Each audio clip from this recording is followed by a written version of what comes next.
Good afternoon, traders. It's Chris Chavez with Blue Line Futures, and it's your daily midday market minute. Stocks are trying to battle positive territory, and we're seeing rising yields. But before we get to it, if you're watching this video, like and subscribe. If you're on our website, there's also a link to direct you to YouTube, and you can subscribe that way.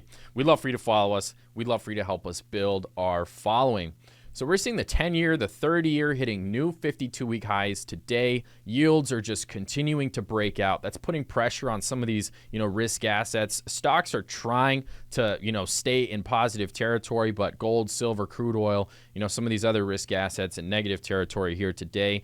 Keeping an eye on pivot levels are going to be really important moving forward, and some headwinds are going to be, student loan repayments starting up again here soon. We have, the government shutdown, this looming government shutdown risk, and again, another headwind. The biggest of all really is going to be yields. So keeping an eye on pivot levels is going to be important moving forward. If we're looking at the NASDAQ, major pivot level is going to be 14,852 to 14,888. The S&P pivot level 43.57 to 43.61.